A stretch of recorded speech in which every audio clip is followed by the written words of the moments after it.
If you must blink, do it now. Perish.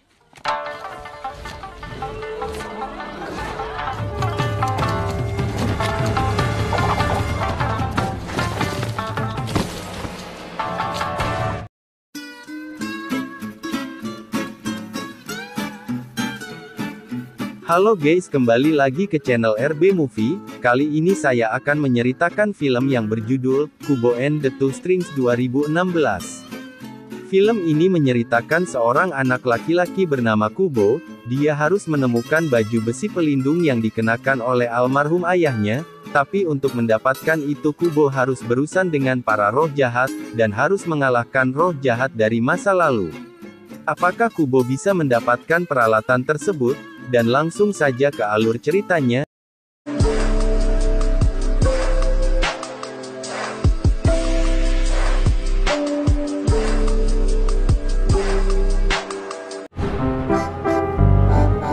Di awal film, diperlihatkan seorang wanita bernama Sariatu, sambil menggendong tas berlambang kumbangnya, dia mengiringi lautan. Tiba-tiba di depannya ada ombak yang sangat besar, lalu dia memetik samisetnya, dan ajaibnya di ombak itu terbelah, namun tak lama kemudian ombak besar menerjangnya, hingga membuatnya terdampar di sebuah pulau. Sariadu yang pingsan langsung terbangun mendengar suara anaknya menangis di dalam tas tersebut. Anak itu bernama Kubo. Terlihat dari kecil Kubo sudah kehilangan salah satu matanya. Singkat cerita, beberapa tahun kemudian Kubo tumbuh menjadi anak yang mandiri. Dia tinggal bersama ibunya yang terdiam 1000 bahasa. Di sini terlihat Kubo terampil membuat origami dari kertas. Kemudian dia berangkat bekerja membawa kertas origaminya, dan juga samisen milik ibunya. Terlihat Kubo harus menempuh PR jalanan jauh untuk sampai ke desa. Terlihat suasana di desa yang sangat menyenangkan. Di sini Kubo yang telah sampai langsung seorang nenek pengemis. Di sana Kubo menjadi pendongeng, dengan menampilkan karya origami kertasnya yang bisa hidup saat dia memetik samisennya. If you must blink, do it now. Surely perish. And his army destroyed. Dalam pertunjukan Kubo menceritakan kisah sang samurai bernama Hanzo. Dia hidup sendiri setelah keluarganya dibunuh oleh Raja Bulan. Untuk mengalahkan Raja Bulan, Hanzo harus menjelajahi negeri untuk menemukan 3 senjata, yaitu pedang terkuat, baju besi andi tembus, dan juga helm perang terkuat. Terlihat di warga desa terhibur dengan cerita yang dibawakan oleh Kubo.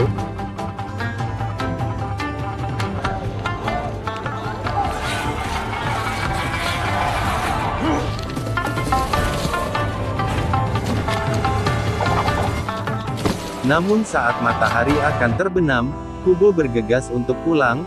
Ajaibnya saat matahari terbenam ibunya mulai kembali normal, dan berbicara kepada Kubo yang baru pulang. Di sini ibunya menceritakan tentang kisah Hanzo yang sebelumnya Kubo ceritakan ke warga desa, yang ternyata itu kisah nyata. Hanzo ini adalah ayahnya yang telah mati oleh Raja Bulan dan juga oleh 2 saudari ibunya. Mereka juga punlah yang mencuri sebelah mata Kubo. Di sini ibunya mengingatkan Kubo agar tak berkeliaran di malam hari, dan selalu membawa jimat monyetnya, karena kakeknya atau Raja Bulan mengincar dirinya. Keesokan harinya Kubo kembali ke desa.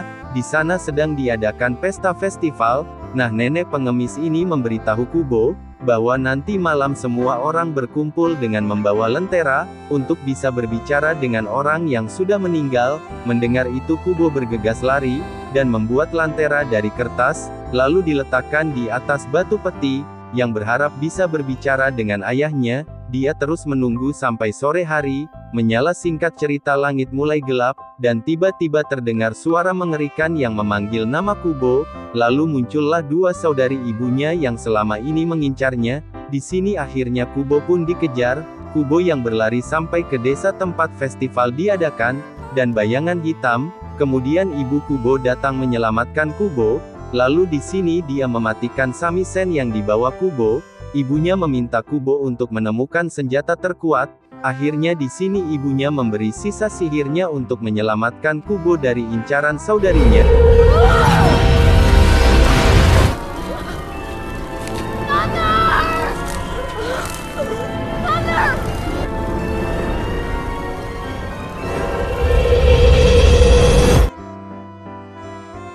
Setelah bangun dari pingsannya, muncullah Monkey memberitahu bahwa ibunya telah tiada, dan desanya telah lenyap terbakar.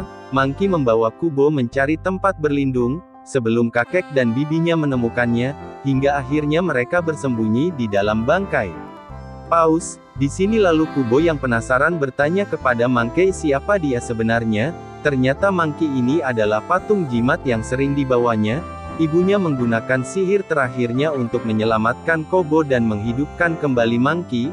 Monkey berkata nih bahwa Kubo harus menemukan 3 senjata itu, untuk melindungi dirinya dari Sang Raja Bulan. Kubo juga tak sengaja nih mengambil sehelai rambut ibunya, lalu si Monkey membuat selai rambut itu menjadi sebuah gelang. Besok paginya mungkin mengatakan nih bahwa Kubur Mengigo memanggil ayahnya, lalu di sini terlihat kertas-kertas bergerak sendiri, dan membentuk menjadi samurai. Di sini Kubo memberi nama samurai itu adalah Hanzo. Hanzo ini menjadi penuntun mereka menemukan tempat senjata itu berada. Di perjalanan Kubo yang melihat burung terbang sendirian, dia langsung memainkan samsennya, dan kertasnya berubah bentuk menjadi burung.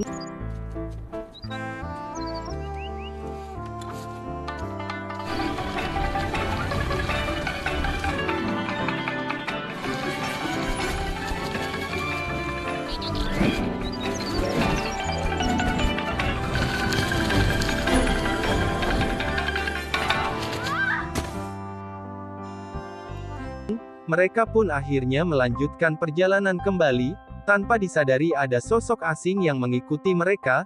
Tiba-tiba Kubo menghilang, dan Monkey langsung mencarinya. Ternyata Kubo dibawa oleh monster kumbang samurai, yang dahulunya dia seorang samurai, lalu dikutuk menjadi monster kumbang, dan ingatannya dihilangkan. Dengan kemampuan kumbang yang pandai memanah, dia bergabung dengan Kubo dan Monkey untuk menemukan senjata pusaka. Lalu mereka semua melanjutkan perjalanan yang dipandu oleh Hanzo, hingga akhirnya sampai di sebuah goa berbentuk tengkorak. Ternyata di sana terdapat pedang terkuat. Lalu kumbang mencoba mencabut pedang itu dan yang terjadi mereka malah membangunkan tengkorak raksasa. Lalu si Monkey langsung menyerang tengkorak itu menggunakan pedang, tapi pedang itu malah patah, dan ternyata pedang itu palsu. Lalu Hanzo menunjukkan banyak pedang di atas kepala tengkorak raksasa, kemudian si Monkey ditangkap nih oleh tengkorak raksasa. Saat dia lengah, si Monkey mencabut beberapa pedang untuk menemukan pedang terkuat, lalu Kumbang dan Kubo terbang ke atas kepala tengkorak itu, hingga akhirnya Kubo berhasil menemukan pedang terkuat, dan mereka keluar dari gua itu. Singkat cerita mereka sampai di tepi danau, kemudian Kuba memainkan samisennya, dan menciptakan kapal dari dedaunan. Mereka pun akhirnya berlayar menggunakan kapal itu. Kumbang dan Monkey mengajari Kubo untuk memanah, dan menangkap ikan, lalu mereka memakannya. Tak lama kemudian matahari mulai terbenam, lalu Hanzo menuju ke arah tempat keberadaan senjata kedua yang berada di dalam danau. Kumbang yang akan berenang ke sana, tapi dicegah oleh Monkey dan Kubo. Karena dalam danau itu terdapat monster mata, siapapun yang melihatnya tak akan bisa kembali dengan selamat, tapi di sini Kumbang menghiraukannya dan tetap menyelam ke bawah untuk mengambil senjata yang kedua. Di sisi lain dua bibi Kubo menemukan jejaknya, dan mereka langsung pergi menghampiri Kubo. Kembali ke Kubo, dua ikut menyelam ke bawah menyusul Kumbang.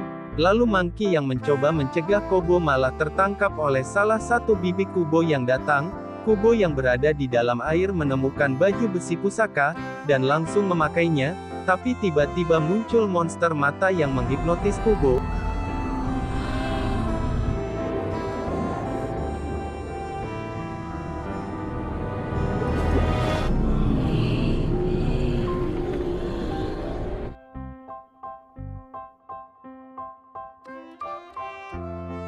Di atas kapal nanti berusaha melawan bibi Kubo. Lalu muncullah Kumbang dari dalam air dan membantu Monkey.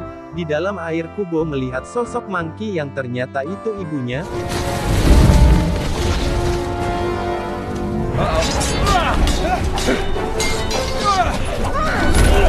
We're the fool and betrayed our father. Imagine how you're going to feel when you lose. Mengetahui Kubo dalam bahaya, Kumbang kembali ke dalam air Ni untuk menyelamatkan Kubo yang hampir dimakan oleh monster. Di atas perahu Monkey lanjut menghadapi bibi Kubo hingga akhirnya Monkey berhasil menebas bibi Nothing down Kubo. here worth anything. It never fails to amaze me how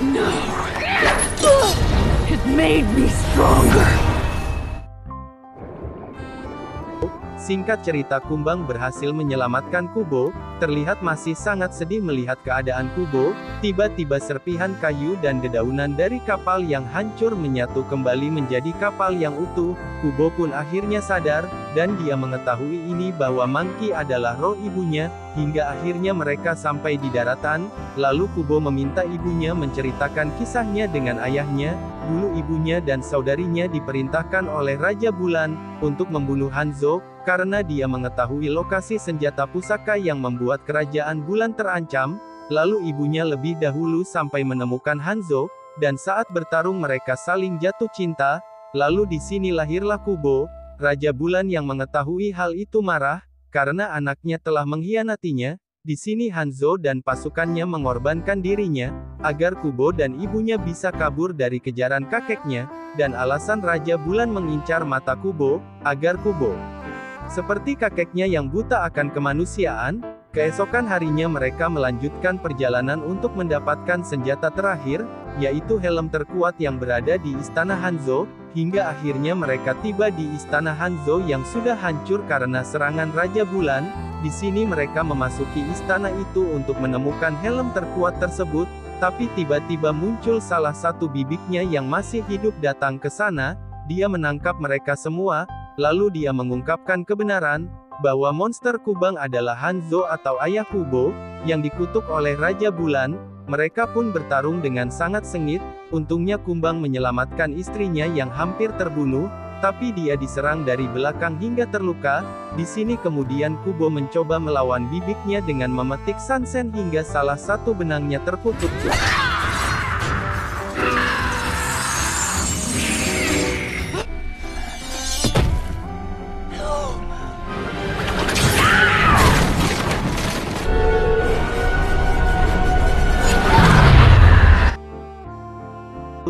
Lalu dia menemukan peta yang dimana tempat keberadaan helm terkuat, yaitu berada di atas desanya. Lalu Kubo memetik samisennya hingga senarnya terputus agar dia bisa terbang menuju atas desa. Setelah sampai di desa, Kubo langsung memakai helm itu. Di sini Kubo menyuruh seluruh warga desa untuk pergi, karena Raja Bulan akan tiba. Dan gak lama benar aja Raja Bulan atau kakeknya itu datang. Dia membujuk Kubo untuk pergi bersamanya ke surga, dan hidup abadi di sana. Tapi rayuan itu tak berhasil nih dan membuat Raja Bulan marah, lalu berubah menjadi monster naga. Kudo pun akhirnya melawan monster naga itu. Kubo tak bisa melawan serangan monster naga hingga dia terpental ke kuburan. Lalu di sini Kubo menggunakan gelang rambut ibunya untuk menggantikan senar samisennya, agar bisa mengalahkan kakeknya. Kubo lalu langsung memetik samsennya, dan membuat semua roh penduduk desa datang untuk melawan Raja Bulan. Then I'll just have to rip it up.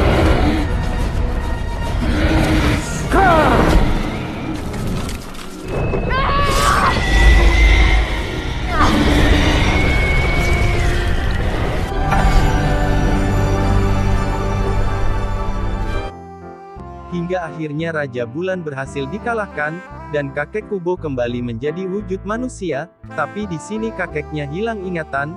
Lalu penduduk desa menjelaskan bahwa kakek Kubo adalah orang yang sangat baik, dan kakek Kubo beserta warga desa sangat menyayangi Kubo. Di akhir film Kubo kembali membawa dua lentera. Dia memberitahu orang tuanya bahwa dia bahagia bisa bersama mereka walaupun hanya sebentar, dan film selesai.